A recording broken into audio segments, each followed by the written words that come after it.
So this is a great question. What causes the pressure and the tension around the Christmas period? Think of Christmas as a pressure cooker. There's this build-up of pressure, and it comes from two sides. It comes from what's been happening through the year, all the build-up leading up towards Christmas. You've been working really hard. There's all the expectations of Christmas, all the great things that we know we're going to be excited about during the Christmas period. But also there's that kind of anticipation of what's coming up into the new year. So it's like 2 points meeting at the same place, and that's 2012 meeting 2013. And this can be in different areas. So, for example, personal pressure. It could be to do with a relationship. It could be to do with people's health, family concerns that come up. Maybe there's conflicts within the family and they haven't been resolved. Relationship challenges. Then you've got financial concerns, possibly to do with the recession, the finances within the household. Then you have career challenges. And all these things come into one point. And for some reason around the Christmas time, these emerge and they become conversation pieces. And I think it's partly because people are running so hard during the course of the year, they don't necessarily get a chance to actually pause, reflect, and then discuss. And that's when typically it comes out at Christmas. It's a very emotional time. Added to which, you're looking into the future, you're looking into 2013, and all these questions start to come into your mind, like, well, what about the recession? We've heard that this is going to happen. The property markets. There's rumours of the company possibly downsizing. There's concerns about job losses. There's possibly challenges with the kids at school. You know, what am I going to do next year? What are my goals for 2013? So all of these things come into one pressure cooker point, and it's typically between that 20th of December period and the 31st of January, that break into the new year. And I believe personally that we go through this emotional transformation where between Christmas and the new year, and I'm sure most of the people that are watching this have this kind of weird empty feeling because there's a drawdown and you're not quite sure what's going to happen next, and there's this anticipation which is possibly positive, but there's also this nervousness, which is why the stress builds up around the Christmas period. So yeah, I mean, the question that would come back often for me is, how do you deal with that? What can you do to plan then? How do you detension? How do you release the pressure in order to make your Christmas more enjoyable? But probably for many people, more importantly, how do you make that period between Christmas and the New Year a really valuable time? So I usually recommend a few things. The first thing is take some time out. Just between the Christmas period, maybe the 27th to the 29th or 30th, just take out 2 or 3 hours on your own. If you're with a partner, your husband or your wife, do that as well. But just take a few hours to sit down and reflect on what's happened in 2012 and what you'd like to happen in 2013. And most people don't do this. This is a chance to just pause, turn off the phone, turn off the TV, any electronic gadgetry, no distractions, get a blank piece of paper out and ask yourself the question, what was great about this year? What did you set goals for that you achieved? That's a very powerful process.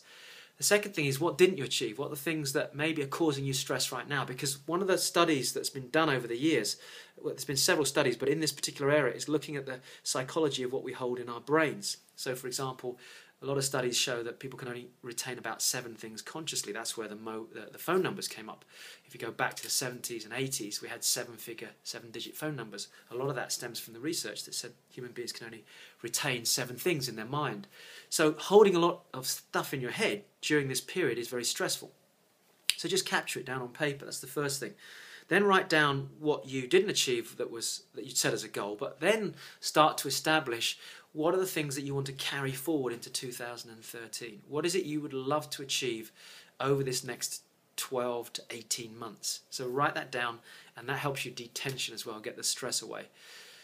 Then what I recommend to people is break down those areas into personal and professional. So choose a professional area, choose a personal area, and set yourself, don't overstretch, set yourself 2 major goals for 2013 on a personal level. Could be to do with family, something you want to do with the family, to do with your partner, something, a personal goal that you want to achieve. And then do the same thing on a professional level as well. If there are outside circumstances that are affecting you, I want you to identify, and this is what I recommend to everybody, is identify what are the things that are causing you stress right now that you have no influence over. So, for example, you might be sitting here over Christmas worrying about whether the company is going to make you redundant or not, or whether interest rates are going to go up, or whether the recession in Europe is going to cause more challenge for us here in the United Kingdom. There's a whole bunch of things that you can worry about and get stressed about that don't necessarily enable you to be resourceful. They create an unnecessary stress, and they're outside of your control. So what I recommend to people is that they take a piece of paper during this exercise and literally write down, what are the things right now in my life that are actually out of my control completely, that I don't have any influence over, and be aware of them, accept them for what they are, and then say, okay, what do I actually have control over? So, for example, you can have control over where you spend your time. You can have control over who you mix with on a personal level. You can have control over your career, the decisions you make in your career, possibly going and asking for a wage increase, a salary increase, or possibly making a decision to leave your job and pursue a passion, a business that you have. So I always say to people that there are two types of things that affect your life. There are those things that affect you externally that you've got no control over, and there are those things that you do have absolute control over. And your goal ultimately is to focus on the things that you have control over and be aware of what you don't have control over, so that when they come along you have ways to react to them. And that's about developing the right tools for that. So certainly at this stage, going between Christmas and the New Year, is establishing what you would like to achieve in the 2013 period. Look at what you've got control over. Look at what you haven't got control over. And by just simply writing this down, for a lot of people, the process of just going, whew, now you can speak to your partner if you're in a family, and if it's to do with the kids, talk to the children, and work out a plan. And set a plan for the first 2 to 3 months of 2013. Don't think too much about the whole year. Start for those first 2 months, and that will create momentum. But if you leave this and you wait till 2 or 3 weeks into January, you've lost the opportunity to take advantage of this turning point in the new year, which is that turning point between 2012 and 2013. That's a great way to start the new year.